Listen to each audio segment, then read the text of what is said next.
마가복음 4장 30절부터 32절 한번 다시 읽겠습니다. 시작. 또 이르시되 우리가 하나님의 나라를 어떻게 비교하며 또 무슨 비유로 나타낼까? 겨자씨 하나과 같으니 땅에 심길 때에는 땅 위의 모든 씨보다 작은 것이오되 심긴 후에는 자라서 모든 풀보다 커지며 큰 가지를 내느니 공중의 새들이 그 그늘에 깃들일 만큼 됩니다. 그래서 오늘 우리가 야외 예배니까 자연에 관한 말씀을 준비했는데 우리가 야외는 아니지만 실내에서 자연에 관한 천연계에 관한 말씀을 통해서 예수님께서 우리에게 어떤 메시지를 주시는지 잘 들어보도록 하겠습니다.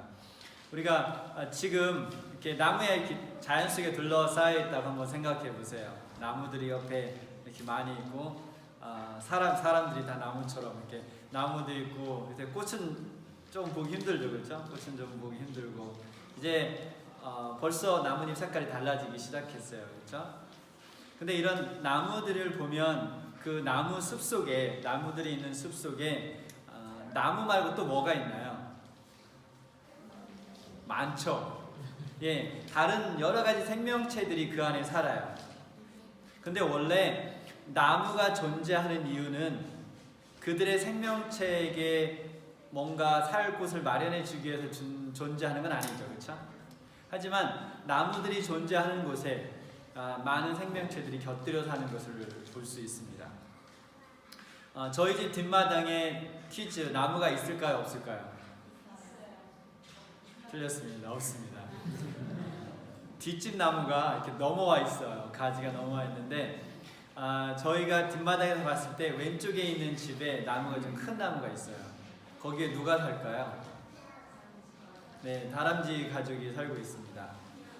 그래서 하루에도 몇 번씩 그 담을 왔다 갔다 해요. 뭔가 물고 지나갈 때도 있고 그냥 지나갈 때도 있고. 근데 저희 뒷마당에는 보금자리를 털 곳이 없으니까 그들이 보금자리는 옆집 할아버지 집 마당에 있는 나무에 보금자리를 틀고 살고 우리 집은 그냥 왔다 갔다 지나가는. 근데 그 다람쥐를 보고 있는 재미가 쏠쏠해요. 그래서 뒷마당에 저는 아침 이렇게 그 날씨가 이제 쌀쌀해지는 못하지만 신선할 때는 선선할 때는 이렇게 뒷마당에서 아침 먹는 걸 좋아하거든요. 데크에 앉아서 혼자서 아침을 거기 잘 먹는데 아침 먹다 보면 토끼도 나왔다 들어가고 다람쥐도 왔다 들어가고 이런 자연의 모습들을 볼 수 있는데 오늘 예수님께서 이 겨자씨 뷰를 말씀하실 때 아마도 겨자들이 옆에 있지 않았을까 싶어요. 그렇죠? 말씀하실 때 겨자가 나무인가요? 풀인가요? 네, 마태복음에는 나무라고 표현되어 있고 여기에 마가복음에는 그 풀이라고 표현되어 있는데 풀입니다. 플랜트예요. 추리라고 하기보다는 이제 플랜트인데 그 플랜트 풀이라고 하니까 풀에 이렇게 새가 와서 둥지를 틀고 하는 게 잘 안 와닿죠, 그렇죠? 근데 보통 이렇게 겨자밭을 가면 한 1m 정도 되는 이렇게 그 정도 되고 노란 꽃이 피죠. 그런데 이제 어떤 겨자들은 종류에 따라서 3m 뭐 이상 크는 그런 겨자도 있다고 해요.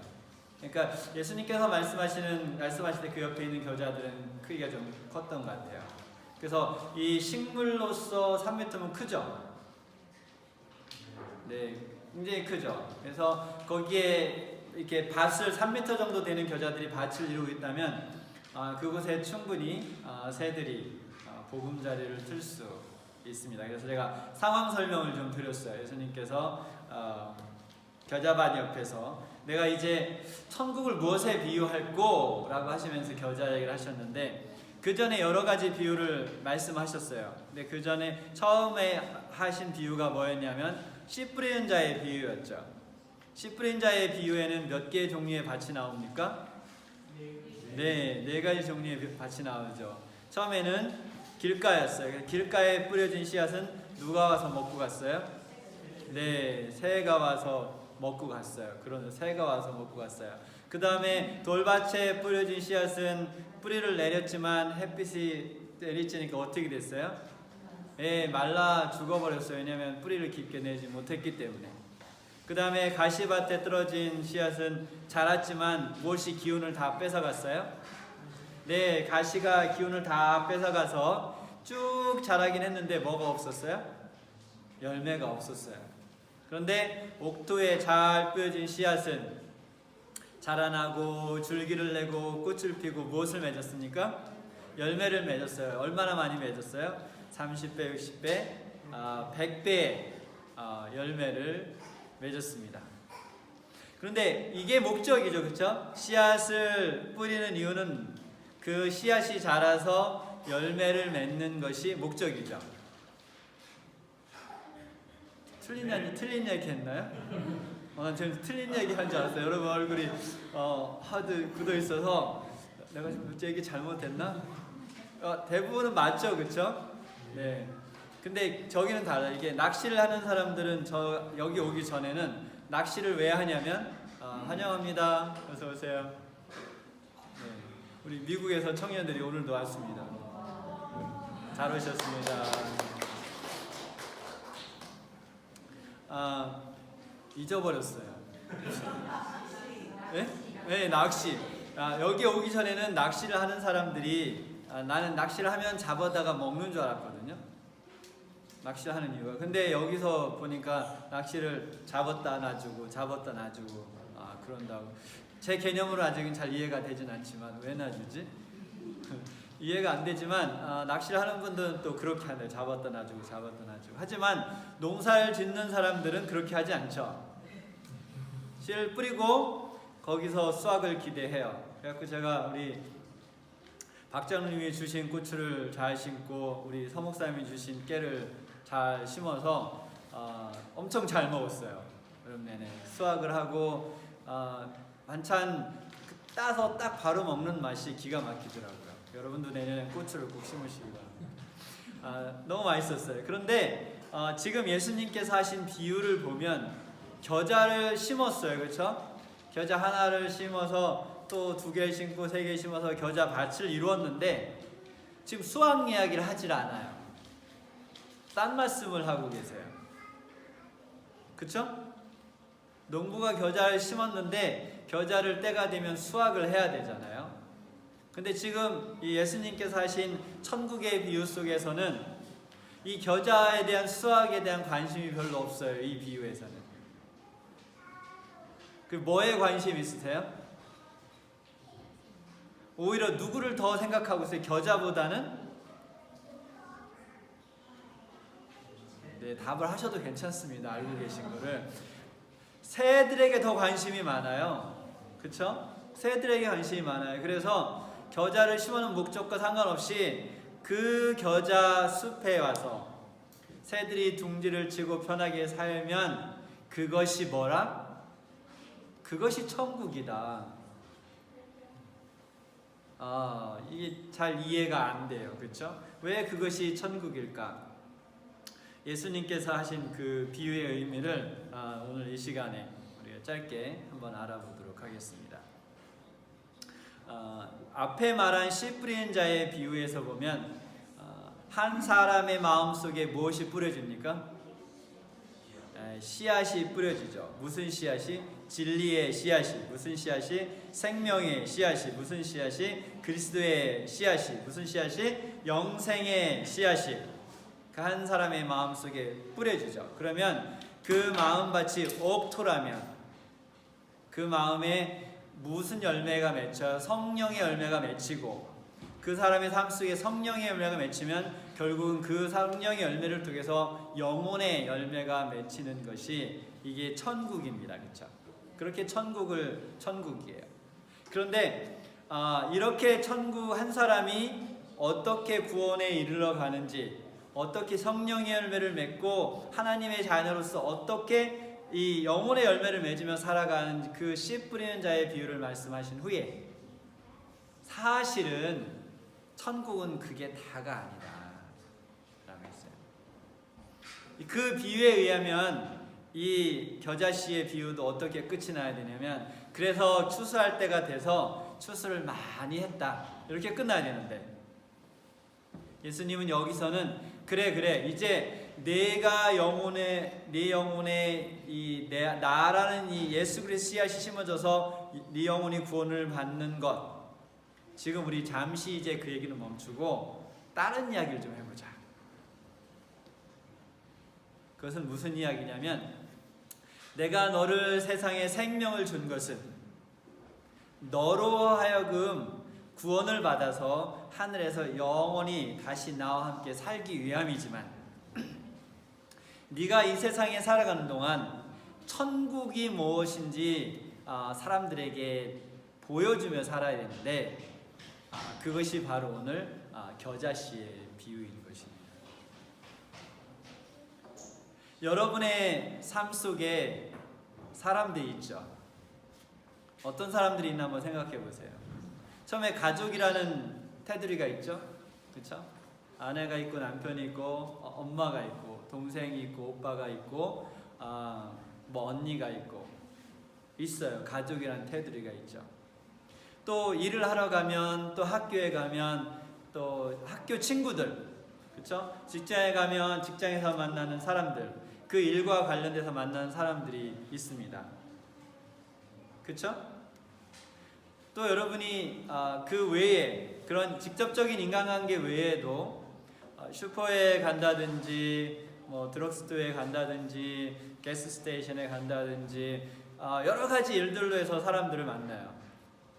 저는 운동을 하러 가면 또 공원에서 제가 달리기를 뛰면서 만나는 사람들이 있습니다.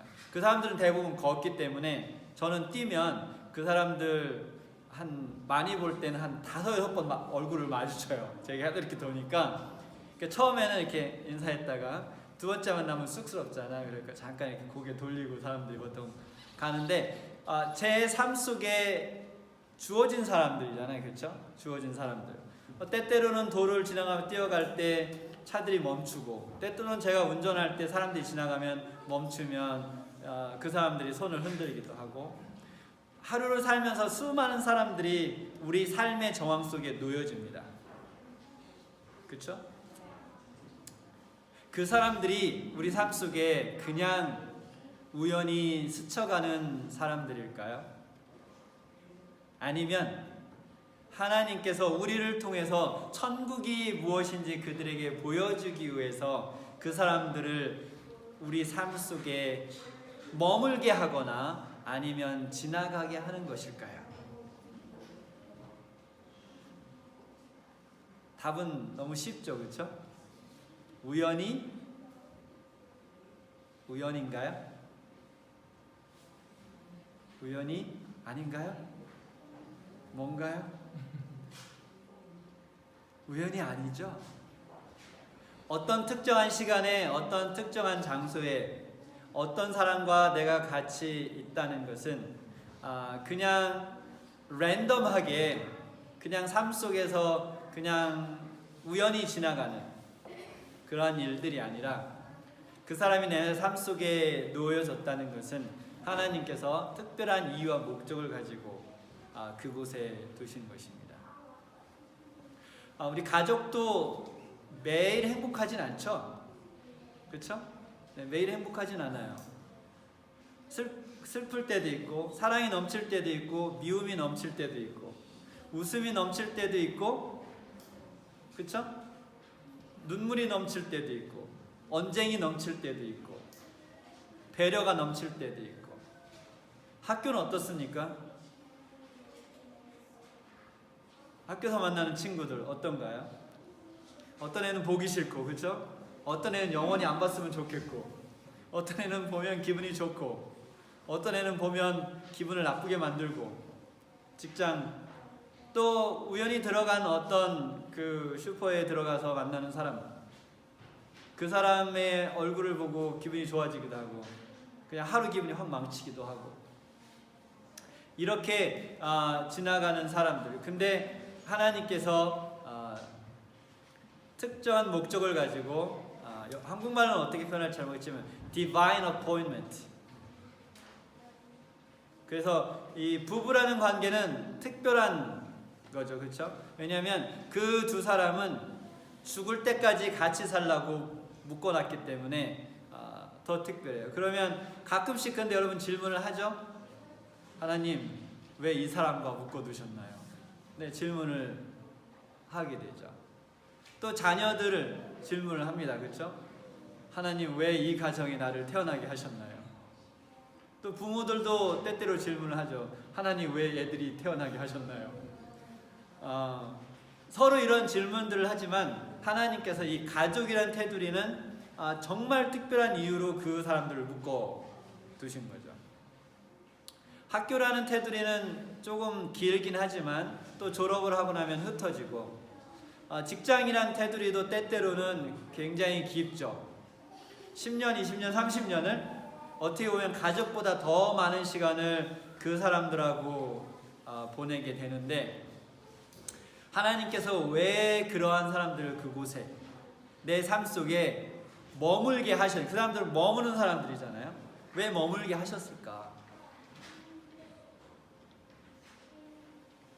그리고 스쳐 지나가는 사람들, 어쩌면 한 번 보고 다시 못 볼 사람들, 또 기억할 수도 없는 사람들, 왜 이런 사람들은 우리의 삶 속에 하나님께서 두셨을까? 그냥 스쳐 지나가면 그냥 스쳐 지나가는 것이고, 그렇죠? 관심이 없으면 그냥 아무 생각 없이 넘어갈 일이지만, 오늘 이 비유를 보면 그럴 문제가 아니라는 것을 알 수 있습니다. 여러분, 왕궁의 왕궁, 궁전, 왕궁의 정의가 뭡니까? 네? 왕이 사는 곳, 그렇죠? 근데 여러분 머릿속에 왕궁하면 뭐가 떠오르세요? 화려한, 담이 높고 탑이 높고 창문이 많은, 그렇죠? 방이 수백 개 되는 이런 큰 곳을 생각을 하죠, 그렇죠?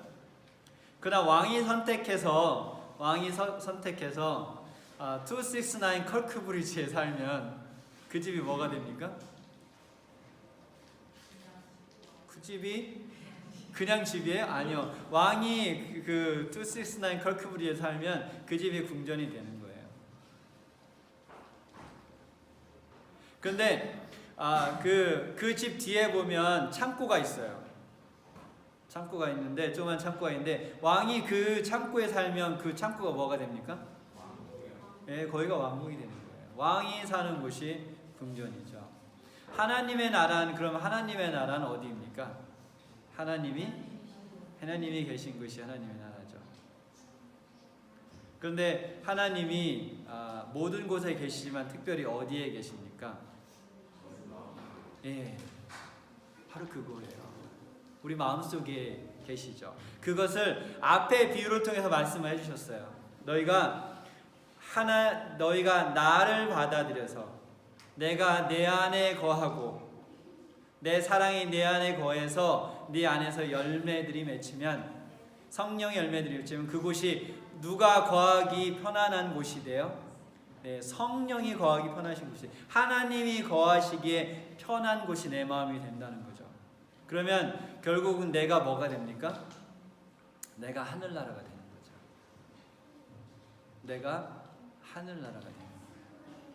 내가 하늘나라라면 내 삶 속에 하나님이 두은 사람들, 그렇죠? 내 삶 속에 하나님이 두은 사람들, 가족이라는 테두리, 직장의 동료라는 테두리, 그렇죠?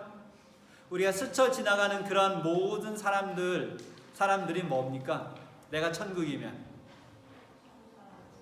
네? 좋은 사람들이에요? 천국 사람들. 네. 그 사람들은 뭐냐면 나를 통해서 천국을 맛볼 사람들이에요. 누굴 통해서? 나를 통해서 천국을 맛볼 사람들. 그러면 이 겨자씨의 비유에서 보면 이 겨자가 누굽니까? 그러면 나죠. 그러면 겨자씨의 비유에서 나오는 둥지를 트는 새들은 누굽니까? 네, 하나님께서 내 주변에 둔 사람들, 나를 스쳐 지나가는 모든 사람들이 바로 겨자씨의 비유 속에 나오는 새들입니다. 그들이 나라는 겨자에서 나오는 줄기에 그 쉐이드, 그늘 속에, 그늘 밑에, 그 가지 밑에 무엇을 트냐면 둥지를 틀고 그곳이 안전한 곳이 되고 그곳이 편안한 곳이 되고 새끼를 낳아서 기를 수 있는 곳이 되는 것이죠. 그러면 여러분이 겨자인데 여러분의 겨자인 여러분은 좀 말이 어렵네요. 겨자인 여러분은 어떤 겨자입니까? 여러분 주변에 둥지를 틀고 있는 사람들이 안전하다고 생각하고 있나요? 이곳이 안전한 곳이야. 이곳이 행복한 곳이야. 그렇게 생각하고 있나? 아니면 항상 불안에 떨고 있나요? 아니면 기회만 되면 그곳을 벗어나고 싶어 하나요? 어떤가요? 여러분의 삶의 둥지를 튼 사람들은 어떤 기분으로 오늘 하루를 살고 있습니까? 행복한 기분. 이것이 지금 예수님께서 우리에게 천국이 무엇인지 알려주고 싶으신 거예요. 여러분의 삶 속에 가족이라고 같이 붙여준 사람들, 그렇죠? 또 학교와 직장과 여러 다른 곳에서 함께 시간을 보내도록 붙여준 사람들, 하루에 수도 없이 여러분을 지쳐 지나가는 사람들, 이 사람들이 다 여러분 가지 밑에 있어요. 근데 이 사람들이 어떤 기분으로 하루를 살고, 어떤 새들은 둥지를 털지 않고 잠시 머물다 가죠. 네.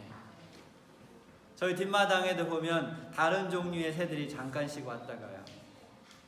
제일 많이 오는 게 까마귀예요.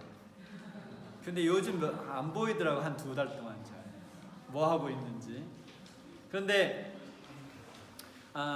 어떤 집에 가보니까, 뒷마당에 가보니까 뭐가 있냐면 새 먹이가 있어요. 또 뭐가 있냐면 토끼 먹이가 있어요.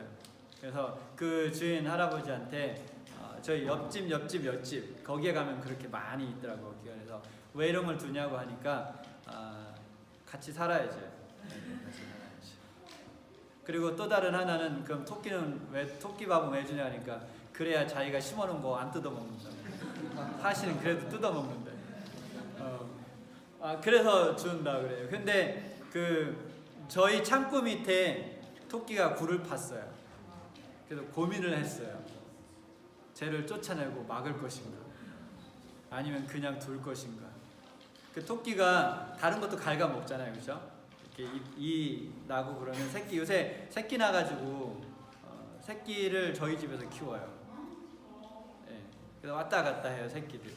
그런데 새끼라니까 좀 이상하지만 토끼 애기 낳다 오고 여기서 키우는데 고민을 했어요. 몇 번. 저 굴을 막아버릴 것인가, 토끼를 쫓아버릴 것인가. 근데 그냥 두기로 했습니다.